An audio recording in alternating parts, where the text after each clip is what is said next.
अस्सलाम वालेकुम स्टूडेंट्स। जैसे कि आप जानते हैं कि हम मोल कॉन्सेप्ट डिस्कस कर रहे हैं और आज भी हम इसको कंटिन्यू कर रहे हैं और इंशाल्लाह आज इसका ये लास्ट लेक्चर होगा। एंड आई होप कि आप अच्छी तरीके से आप मोल कॉन्सेप्ट को समझे होंगे और कोई भी न्यूमेरिकल अगर इस पे आएगी यू विल सॉल्व दैट। ठीक है, आज जो हमारा टॉपिक है हम देखेंगे एक केमिकल रिएक्शन या एक केमिकल इक्वेशन हमें क्या इंफॉर्मेशन देती है। एक केमिकल इक्वेशन में क्या इंफॉर्मेशन देती है। I will write a chemical equation, यार यहाँ पे लिखी है, थोड़ा सा मैं इसको ढंग से लिखता हूँ। यहाँ पे एक केमिकल इक्वेशन को, अगर मेरे पास एक केमिकल इक्वेशन है ट्वाइस H2 प्लस, अगर मैं इसको हाइड्रोजन जो है ये गैस स्टेट में होता है, plus O2 that's also in gaseous state, and we are getting water twice H2O। मान लें कि ये हमें लिक्विड स्टेट में मिल गया। नाउ अब हमें इस इक्वेशन से, केमिकल इक्वेशन से क्या इंफॉर्मेशन मिलती है। देखिए, मैं बोल सकता हूँ जो हमें इंफॉर्मेशन इस केमिकल इक्वेशन से मिल रही है, एक तो आप जानते हैं जो on the left side of the curve है hydrogen plus oxygen, these are known as reactants, और जो वाटर हमें यहाँ पे मिल गया दैट्स नोन एज प्रोडक्ट। अब जो हाइड्रोजन H2 के सामने 2 है, दिस वन, ये जो 2 लिखा है हाइड्रोजन के सामने 2, या ऑक्सीजन के सामने कुछ नहीं लिखा है डैट, वो अगर कुछ नहीं लिखा हो डैट मीन इसके सामने 1 है, और वाटर के सामने लिखा है 2। ये जो 2 1 या ये 2 है, इनको हम बोलते हैं स्टोइकियोमेट्रिक कोफिशिएंट्स। क्या बोलते हैं? Stoichiometric coefficients. ठीक है, ये आप याद रखोगे।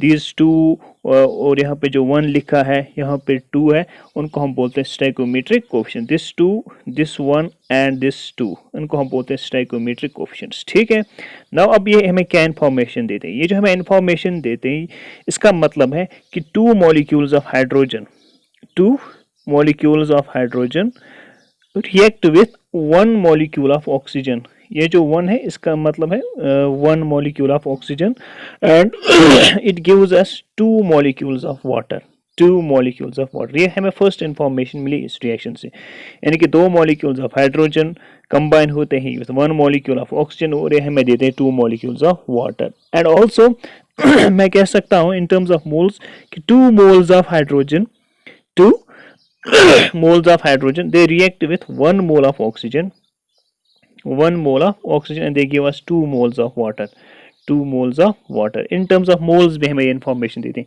यानी कि 2 मोल ऑफ हाइड्रोजन रिएक्ट करते हैं विथ 1 मोल ऑफ ऑक्सीजन, ये हमें देते हैं 2 moles of water. This information you can also obtain from this equation. ठीक है, एंड ऑल्सो 2 मोल्स, एक मोल में कितने नंबर ऑफ पार्टिकल्स होते हैं? Na, तो यहाँ पे 2 इंटू Na, यानी कि 2 into 6.022 into 10⁻23, 10⁻23 molecules of hydrogen. अगर मैं मोल्स को इन टर्म्स ऑफ पार्टिकल्स लिखूंगा या मॉलिक्यूल्स लिखूंगा, इतने मॉलिक्यूल्स ऑफ हाइड्रोजन कंबाइन हुए हैं 6.02 10⁻23 मॉलिक्यूल्स ऑफ ऑक्सीजन, और हमें देते 2 इंटू 6.02 10⁻23 मॉलिक्यूल्स ऑफ वाटर। ठीक है, मॉलिक्यूल्स ऑफ वाटर। तो ये भी इंफॉर्मेशन आप इससे निकाल सकते हैं। इन terms of mass, in terms of mass, तो यहाँ पे ये Na में लिखूंगा, यहाँ पे हमें Na मॉलिक्यूल्स रिएक्ट करते हैं और हमें देते हैं 2 into Na molecules of water भी हमें देते हैं। Na का मतलब है एवोगैड्रोस नंबर। एंड ऑल्सो अगर मैं इन टर्म्स ऑफ मास लिखूंगा, हाइड्रोजन का एक एटम का मास होता है 1, और यहाँ पे 4 एटम्स हैं, यानी कि एक मॉलिक्यूल है H2, वो 2 टाइम्स है। That means 4 grams of hydrogen, या 4 यूनिट्स ऑफ हाइड्रोजन भी लिख सकते हो। 4 ग्राम्स ऑफ हाइड्रोजन वो रिएक्ट हुए हैं, ये 1 टाइम्स है, ये 1 टाइम्स ऑक्सीजन है O2। ऑक्सीजन एक का मास होता है 16, 2 का है 32 ग्राम्स ऑफ ऑक्सीजन, और यह हमें देगा। वाटर का होता है 18, 2 का होगा 36 ग्राम्स ऑफ वाटर। तो ये इंफॉर्मेशन भी आप इस रिएक्शन से निकाल सकते हो, यानी कि 4 grams of water they react with 32 grams of oxygen and they will give us 36 grams of water है, 36 ग्राम्स ऑफ वाटर। तो आप बहुत तरीक़ों से इसे इंफॉर्मेशन निकाल सकते हो। जब आप गैसेस पढ़ोगे, आइडियल गैसेस या मोल और वॉल्यूम का कॉन्सेप्ट देखो, तो एक और तरीके से आप यहाँ से इंफॉर्मेशन ऑब्टेन कर सकते हो। फिलहाल आपने देखा यहाँ पे कि 2 मॉलिक्यूल्स ऑफ हाइड्रोजन रिएक्ट होते हैं 1 मॉलिक्यूल ऑफ वाटर के ऑक्सीजन के साथ, और हमें मिलता है 2 मॉलिक्यूल्स ऑफ वाटर, यानी कि 2 मॉलिक्यूल्स हाइड्रोजन के वो कंबाइन होते हैं with 1 molecule of oxygen, and we will get 2 molecules of water. और in terms of mole concept अगर आप देखोगे, 2 रिप्रेजेंट करता है 2 मोल्स ऑफ हाइड्रोजन रिएक्ट करते हैं विथ 1 मोल ऑफ ऑक्सीजन, और हमें देते हैं 2 moles of water. In terms of Avogadro's number, 2 मोल में कितने मॉलिक्यूल्स ऑफ हाइड्रोजन होंगे, 2 मोल में कितने हाइड्रोजन के मॉलिक्यूल्स होंगे, तो that will B 2 into Na, 2 into Na, और कंबाइन होता है with Na molecules of oxygen, और हमें देता है twice Na. Mna is Avogadro's number है. In terms of mass, 4 grams of hydrogen they react with 32 grams of oxygen and we will get 36 grams of water. ठीक है, एक और reaction हम यहाँ पे लिखेंगे. If I will write one more example, CH4 इसको हम मीथेन बोलते हैं. ठीक है, ये गैसियस स्टेट में जो ब्रैकेट में मैं लिखता हूँ इट मीन्स इसकी फिजिकल स्टेट हमें दे दी है, गैस है प्लस ऑक्सीजन. अगर मैं इसको बैलेंस करके ये लिखूंगा ट्वाइस O2, ये भी गैस है. मीथेन की कंबशन हो रही है and we are getting carbon dioxide plus water twice H2O. Correct, ये हमें इस रिएक्शन में प्रोडक्ट्स मिले.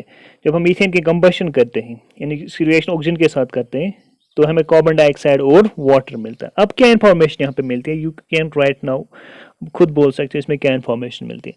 फर्स्ट इंफॉर्मेशन अगर मैं इन टर्म्स ऑफ मॉलिक्यूल्स लिखूंगा, 1 molecule ऑफ मीथेन कितने मॉलिक्यूल्स के साथ, 2 reacts with 2 molecules of oxygen and we get 1 molecule of carbon dioxide and 2 molecules of water हमें यहाँ पे मिलते हैं, molecules of water.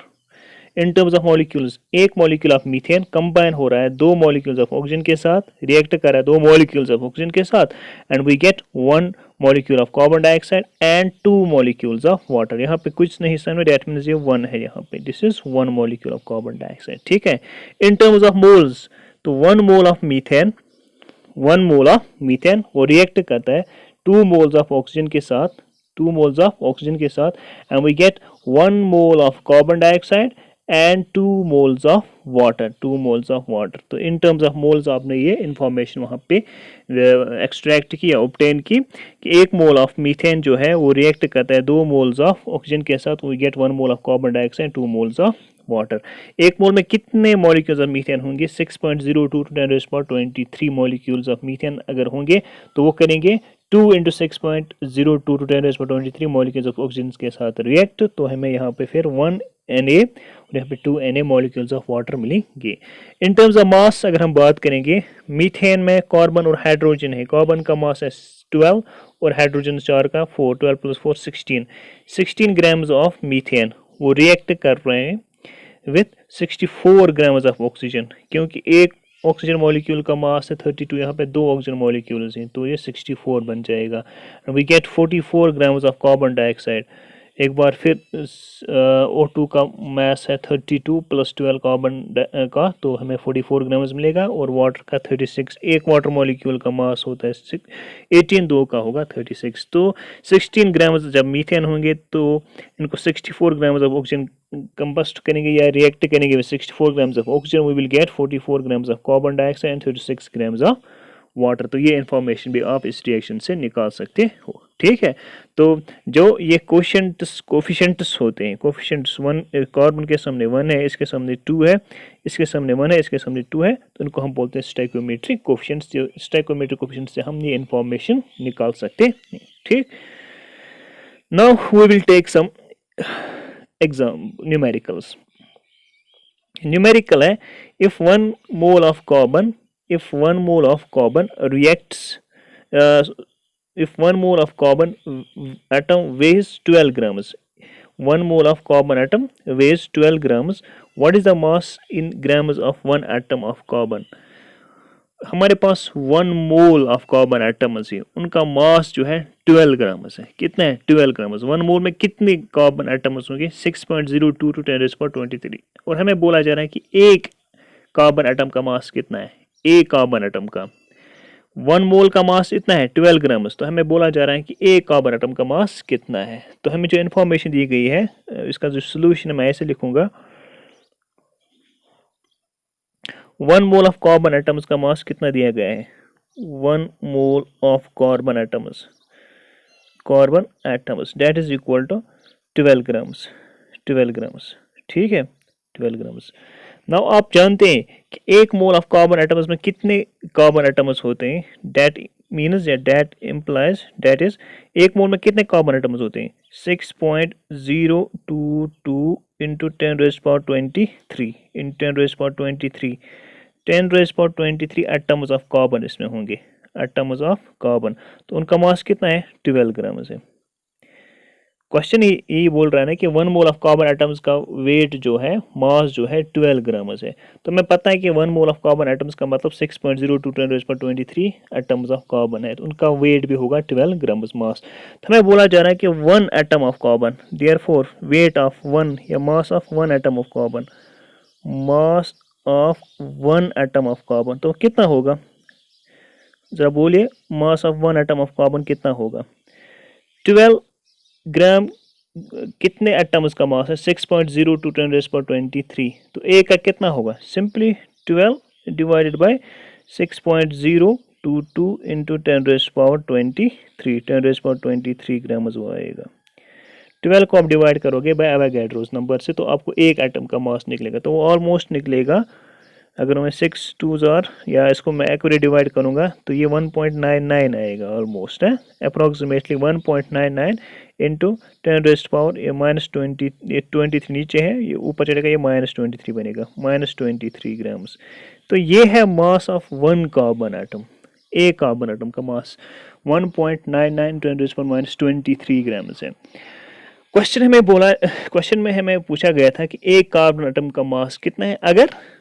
अगर 1 मोल ऑफ कार्बन एटम्स का मास 12 ग्राम्स है, ये वेट 12 ग्राम्स है, तो यहाँ पे मैंने लिखा कि 1 मोल ऑफ कार्बन एटम्स का जो वेट है 12 ग्राम्स है। ये हमें क्वेश्चन में ही दिया गया है और ये हमें पता भी है।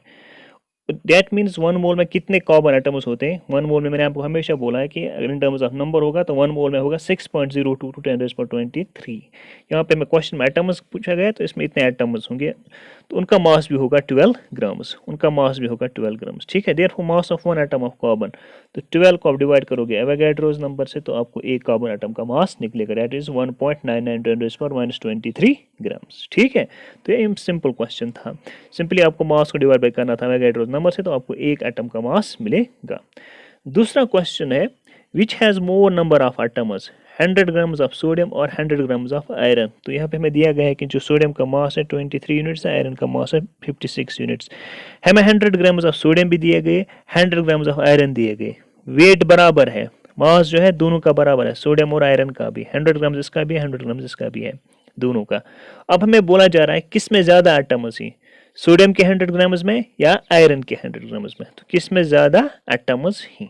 ठीक है, तो हम देखें इसको हम कैसे करेंगे। सी, इसको दो तरीके करने हैं, एक तो है लीनियर मेथड भी हम इसमें इस्तेमाल, यूनिटरी मेथड जिसको हम बोलते हैं वो इस्तेमाल कर सकते हैं, और दूसरी जो फार्मूला हमारे पास है वो भी हम इस्तेमाल कर सकते हैं, जो हमने कल नंबर ऑफ मोल्स निकालने के लिए जो फार्मूला इस्तेमाल की थी।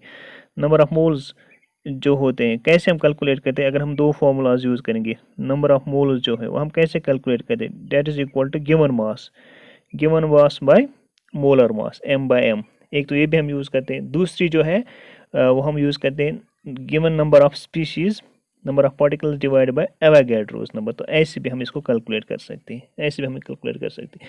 यहाँ पे अगर हम पहले 100 ग्राम ऑफ सोडियम लेंगे, 100 ग्राम ऑफ सोडियम, हमें बोलना है कि इसमें कितने नंबर ऑफ एटम्स हैं। तो हमें मास दिया गया है 100 सोडियम का, मोलर मास भी सोडियम का दिया गया है, Na हमें पता है, तो we can calculate number of atoms, we can calculate number of atoms. तो नंबर ऑफ सोडियम एटम्स अगर मैं यहाँ पे कैलकुलेट करूँगा, नंबर ऑफ सोडियम एटम्स वो किसके बराबर आएंगे, number of sodium atoms in 100 gram of sodium, number of sodium atoms in 100 gram of sodium. ठीक है, तो वो बराबर आएगा, that will be equal to n, मुझे निकालना ये n बराबर होगा this n, m/m into Na, अगर ये फॉर्मूला आप यूज़ करोगे m/m इंटू Na, मास जो आपको दिया गया है divide by molar mass into Avogadro's number, ये n मुझे निकालना, इसलिए मैं ये Na को यहाँ ले जाऊँगा तो ये फार्मूला बनेगी मुझे m/m इंटू Na। नाउ कीजिए कैलकुलेट, गिवन मास कितना है, जो नंबर ऑफ सोडियम एटम्स है हमें निकलेगा गिवन मास कितना है सोडियम का 100 ग्राम ऑफ सोडियम जो हमें दिए गए, डिवाइड बाय मोलर मास इसका कितना है सोडियम का, वो भी दिया गया है 23 यूनिट्स, इसको आप चेंज करोगे in grams into Avogadro's number 6.022 into 10 raised power 23। ठीक है, तो जब हम इसको कैलकुलेशन करेंगे इसको आप घर में कैलकुलेट करना तो ये ऑलमोस्ट आता है 2.618 इंटू 10⁻24 एटम्स, 10⁻24 एटम्स। ठीक है, तो ये हमें सोडियम के एटम्स निकले, किसमें 100 ग्राम है, 100 ग्राम ऑफ सोडियम में हमें इतने एटम्स निकले। ठीक, 2.618 इंटू 10⁻24। एक और मेथड है, मैं वो दिखाऊंगा आपको यहाँ पे, यू शुड नोट इट। एक और मेथड है जिसके थ्रू हम इसको कैलकुलेट कर सकते हैं, यूनिटरी मेथड का हम इस्तेमाल करेंगे। हमें बोला गया है कि जो 23 ग्राम्स ऑफ सोडियम है, 23 grams of sodium, 23 grams of sodium की जो सिंबल है Na, 23 grams of sodium contain, क्योंकि 1 मोल होता है ना 23 ग्राम्स, एक मोल ऑफ सोडियम में 23 grams, that is equal 23 grams of sodium. ठीक है, तो इसमें कितने एटम्स है, 23 ग्राम of sodium contain 6.022 into 10⁻23 atoms, 10⁻23 atoms है। ये है 23 ग्राम्स ऑफ सोडियम में इतने एटम्स हैं, 23 ग्राम्स। तो 1 ग्राम में कितने होंगे, 1 ग्राम ऑफ सोडियम, इसमें कितने एटम्स होंगे, 1 gram of sodium contain how many number of atoms? They will be equal to 6.022 into 10⁻23 divided by 23 atoms। ठीक है, इसमें इतने एटम्स होंगे, इसमें इतने एटम्स होंगे 1 ग्राम में, बिकॉज 23 ग्राम में इतने एटम्स थे, 1 ग्राम में इतने एटम्स होंगे। हमें कितना दिया गया, हमें 100 ग्राम्स ऑफ सोडियम दिए गए, तो 100 ग्राम्स ऑफ सोडियम जो है, तो इसमें कितने एटम्स होंगे, 100 grams of sodium, it contains 6.022 into 10⁻23 divided by 23 into 100 इतने एटम्स इसमें होंगे। एक ग्राम ऑफ सोडियम में इतने एटम्स थे, है ना, तो 100 ग्राम में इतने होंगे 6.022 10⁻23 इंटू 100 डिवाइड बाई 23, तो वो बराबर निकलेगा, अभी हमने कैलकुलेशन की थी, it comes out to be equal to, वो बराबर आता है 1.075, है ना, 1.075 इंटू 10⁻24 एटम्स, नहीं 1 पॉइंट नहीं निकला था, 2.618 निकला था, क्या निकला था, 2.618, 2.618 वो निकला था हमें 2.618 इंटू 10⁻24 एटम्स, 10⁻24 एटम्स। तो ये 100 ग्राम में एटम्स होंगे, यू शुड नोट इट है, 100 ग्राम में सोडियम में इतने एटम्स होंगे। अब हमें क्या निकालना है, now we have to calculate, अब हमें निकालना है 100 ग्राम ऑफ आयरन में कितने एटम्स ऑफ आयरन होंगे। तो हम जनरली वो डायरेक्ट वो फॉर्मूला यूज़ कर सकते हैं, तो आपने दो मेथड सीखे कैसे आप कैलकुलेट कर सकते हैं। तो नंबर ऑफ आयरन एटम्स में अगर मैं निकालूंगा, that will be equal to m/m into Na, Avogadro's number into Na। ठीक है, m/m इंटू Na है ये। तो number of iron atoms in 100 grams, m कितना है, m गिवन मास कितना है आयरन का 100, और मोलर मास ऑफ आयरन कितना है 56, है ना, you know that 56 into Avogadro's number कितना है 6.022 इंटू 10⁻23 एटम्स ऑफ आयरन इसमें होगी, ये एवोगैड्रोस का वैल्यू जो हो, एवोगैड्रोस नंबर। ना अब इसमें अगर आप इसको सॉल्व करोगे तो ये निकलता है 1.075, क्या निकलता है 1.075 इंटू 10⁻24 एटम्स ऑफ आयरन निकल रहे हैं, 1.075 10⁻24 एटम्स निकल रहे हैं इन 100 ग्राम्स ऑफ आयरन। तो आपने देखा जब हमने 100 ग्राम्स ऑफ आयरन लिया, 100 ग्राम्स ऑफ आयरन, तो इसमें इतने एटम्स हैं 1.075 10⁻24, 1.075 10⁻24, और जो हमने लिया था दिस 100 ग्राम्स ऑफ सोडियम, इसमें निकला है हमें 2.618 10⁻24, उसमें भी 10⁻24 का फैक्टर है, इसमें भी 10⁻24 का फैक्टर है, तो इसमें 2.618 वहाँ पे कितना निकला था 1.075। अब किस में ज़्यादा नंबर ऑफ एटम्स है, तो 100 ग्राम्स ऑफ सोडियम में ज़्यादा एटम्स है as compare to 100 grams of iron. ठीक है, तो सिंपली आपने देखा, आपने जो फॉर्मूला यूज़ की, दो तरीके से आप इसको सॉल्व कर सकते हो। तो ज़्यादा ईजी है जो आप वो मेथड यूज़ करते हो, है ना, वो जो मोल की फार्मूला ऑलरेडी आपके पास n is equal m by M into N A, ठीक है, वहाँ से आप डायरेक्ट इसको निकाल सकते हो। तो हमें पता चला यहाँ पे 100 grams of sodium that contain more number of atoms as compare to 100 grams of iron, ठीक है। तो इंशाल्लाह अब हम नेक्स्ट यूनिट कल से स्टार्ट करेंगे, एंड थैंक यू।